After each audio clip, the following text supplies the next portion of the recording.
ፕሬዝዳንት ኢሳያስ አፈወርቂ ለሳውዲ አረቢያ አልጋ ወራሽ ደብዳቤ መላካቸውን ተከትሎ ደብዳቤውን ይዘው የሄዱት የኤርትራ ውጭ ጉዳይ ሚኒስትር መሆናቸው ትኩረትን ስቧል። ዝርዝሩ ተዘጋጅቷል።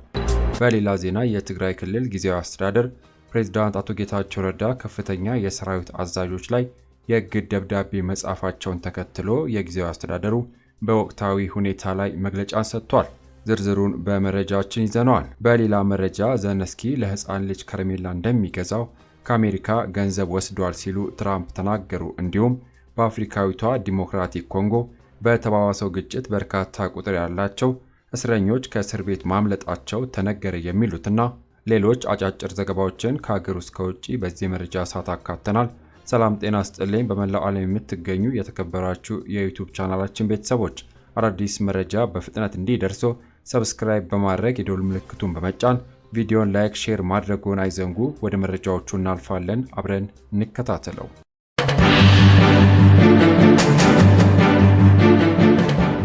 በቀዳሚነት ከሀገር ውስጥ ወደ ያዝንላችሁ መረጃዎች ስናልፍ ፕሬዝዳንት ኢሳያስ አፈወርቂ ለሳውዲ አረቢያ አልጋ ወራሽ ደብዳቤ መላካቸው ትኩረትን ስቦ በሰፊው ተዘግቧል። ደብዳቤውን ይዘው የሄዱት የኤርትራ ውጭ ጉዳይ ሚኒስትር አቶ ኡስማን ሳላህ ነበሩ።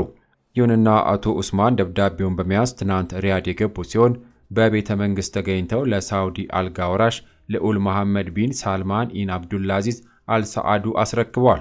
በመሆኑም አልጋ ወራሹ ደብዳቤውን ካነበቡም በኋላ ለውጭ ጉዳይ ሚኒስትራቸው መርተውታል። አቶ ኡስማንም ከሳውዲ ውጭ ጉዳይ ሚኒስትርና ሌሎች ባለስልጣናት ጋር በጉዳዩ ላይ ተወያይተዋል። የፕሬዝዳንት ኢሳያስ ደብዳቤ በሁለቱ አገራት ግንኙነት ላይ የሚያተኩር እንደሆነም ተገልጿል።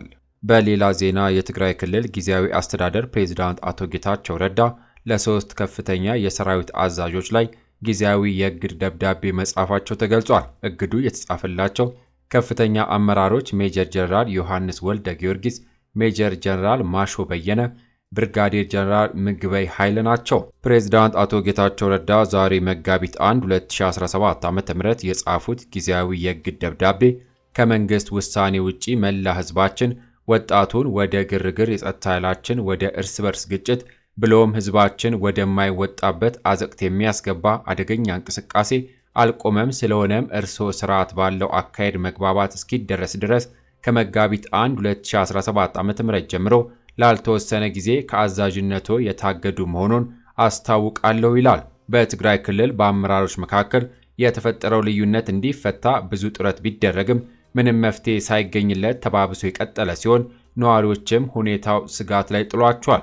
ከዚሁ መረጃ ሳንወጣ የትግራይ ጊዜያዊ አስተዳደር ፕሬዝዳንት አቶ ጌታቸው ረዳ የክልሉን ወቅታዊ ሁኔታ በማስመልከት መግለጫን ሰጥቷል። በዚህም የዶክተር ደብረጽዮን ገብረ ሚካኤል የሚመሩት ህወሓት የተወሰኑ የሰራዊት አመራሮችን በመጠቀም በጊዜያዊ አስተዳደሩ ላይ የመፈንቅለ መንግስት ሙከራ እያካሄደ እንደሆነም ተናግረዋል።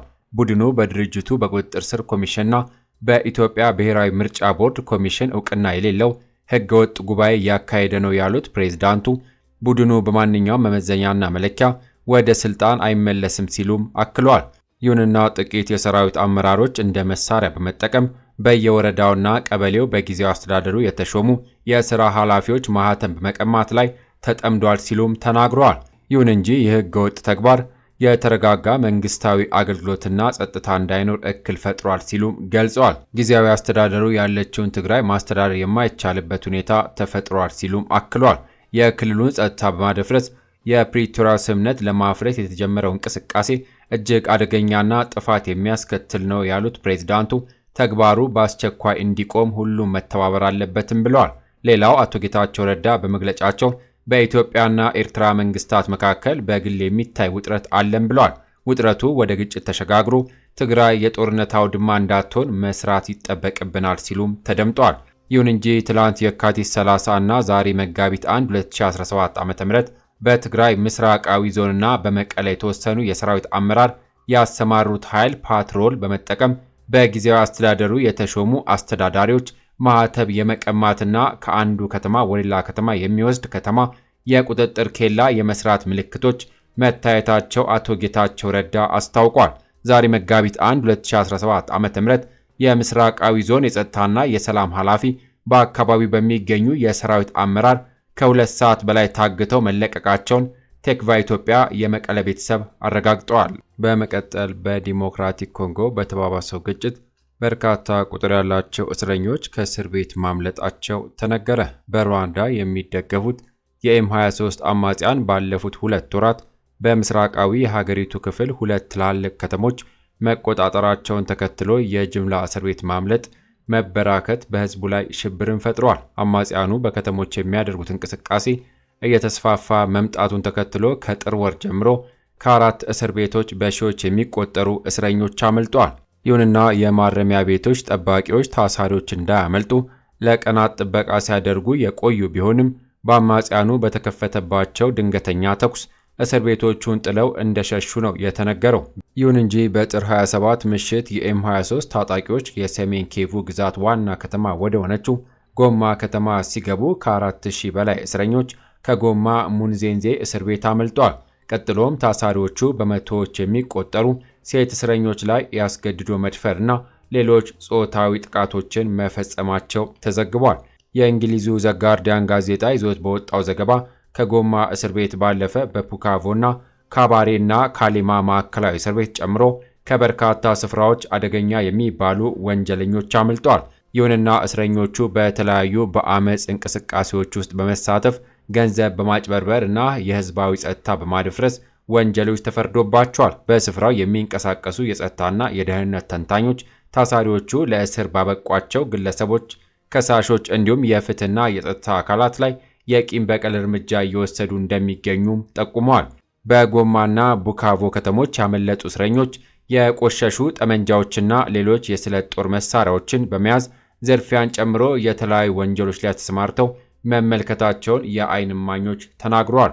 ይሁንና በሁለቱ ምስራቃዊ ኮንጎ ከተሞች የሚገኙ ፖሊስ ጣቢያዎች ከተማዎቹ ከተያዙ በኋላ ስራን አቁመዋል። ይሁንና በኮንጎና ቡካቮ በመንግስት ምትክ የሚንቀሳቀሰው ኤም23ን ጨምሮ የሚሊሻዎች ጥምረት የሆነው አሊያንስ ፍሌቮ ኮንጎ እስር ቤቶችን ለመገንባትና ለማደስ ቃል ገብቷል። ነገር ግን በስፍራው የሚፈጸሙ ወንጀሎች መበራከት በአካባቢው ለሚገኙ ነዋሪዎች ደህንነት ከፍተኛ ስጋት ሆኖ መቀጠሉ ተዘግቧል። በመጨረሻም ከውጪ ዘለንስኪ ለህፃን ልጅ ከረሜላ እንደሚገዛው ከአሜሪካ ገንዘብ ወስዷል ሲሉ ትራምፕ ተናገሩ። ባለፈው ወር በተደረገው የጦፈ የዋይት ሃውስ ሞላላው ጽህፈት ቤት ስብሰባ በኋላ ትችታቸውን የቀጠሉት ፕሬዝዳንት ትራምፕ የዩክሬኑ ፕሬዝዳንት ቮሎዲሚር ዘለንስኪ በቀድሞ ፕሬዝዳንት ጆ ባይደን አስተዳደር ስር ከአሜሪካ እርዳታ ገንዘብ ወስዷል ሲሉም ከሰዋል። ትራምፕ እሁድ ዕለት ከፎክስ ኒውስ ጋር ባደረጉ ቃለ ምልልስ ከዚች ሀገር በባይደን አስተዳደር ስር ልክ ህፃን ከረሜላ የሚወስደውን ያህል ገንዘብ ወስዷል፣ ይህ በጣም ቀላል ነበርም ብለዋል።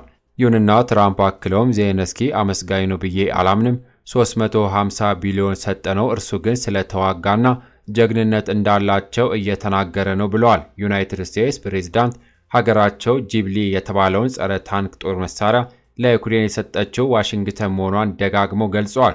ሲጀመር በ2022 ዩክሬን ጦርነት ፕሬዝዳንት ቢሆኑ ኖሮ ይህ አይከሰትም ነበር ሲሉም አክለዋል። ትራምፕ አክለው ከአውሮፓ የበለጠ ለዩክሬን ድጋፍ ማድረጋቸውንም ገልጸዋል። ይሁን እንጂ ከቅርብ ሳምንታት ወዲህ ግን ዩናይትድ ኪንግደም እና ፈረንሳይን ጨምሮ በርካታ የአውሮፓ መሪዎች ትራምፕ ያቀረቡትን የእርዳታ አሃዝ ትክክል እንዳልሆነና አውሮፓ በጋራ ለዩክሬን ከአሜሪካ የበለጠ ገንዘብ ለግሳለችም ብለዋል። ዩናይትድ ስቴትስ ዩክሬንና እስራኤልን በጦር ግንባር ላይ ላለባቸው ጦርነት በተመሳሳይ መልኩ እያስተናገደች እንደሆነ ለቀረበላቸው ጥያቄ ትራምፕ ይህ በጣም የተለያዩ ቦታዎች ናቸው፣ በጣም የተለያየ የስልጣን እርከን ላይ ናቸውም ብለዋል።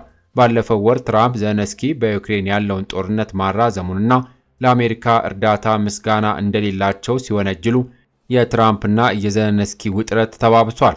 ሞቅ ባለ የኦቫል ኦፊስ ስብሰባ ላይ ትራምፕ ዘለንስኪን በመተቸትና በኋላም ለዩክሬን የሚሰጠው ወታደራዊ እርዳታ በሙሉ በማገድ ከኪየቭ ከሩሲያ ጋር እንድትደራደር ግፊትን አድርገዋል። እርምጃው ከአውሮፓውያን ሀገሮች ተቃውሞ የተቀሰቀሰ ሲሆን ሩሲያ ውሳኔውን በመቀበል የአሜሪካና የዩክሬን ግንኙነት የበለጠ እንዲሻክር አድርጓል። ክቡራን አድማጮች ለሰዓቱ ብታደምጧቸው ብለን ወደ እናንተ ያሰናዳናቸው ከሀገር ውስጥ ከውጭ ያገኘናቸው መረጃዎች እነዚህን ይመስሉ ነበረ። ሐሳብ አስተያየቶን ኮሜንት ሴክሽን ላይ ያስቀምጡ። ለሌሎች ለተጨማሪ አዳዲስ መረጃዎች አዛሪያስ ሚዲያ ኒውስን ቤተሰብ በመሆን በመከታተል አብሮነታችሁ አይለይ ማለት እንወዳለሁ። ከሰዓታት በኋላ በሌሎች በአዳዲስ መረጃዎች እስከምንገናኝ በያለንበት የዓለም ዳርቻ ቸር እንቆይ።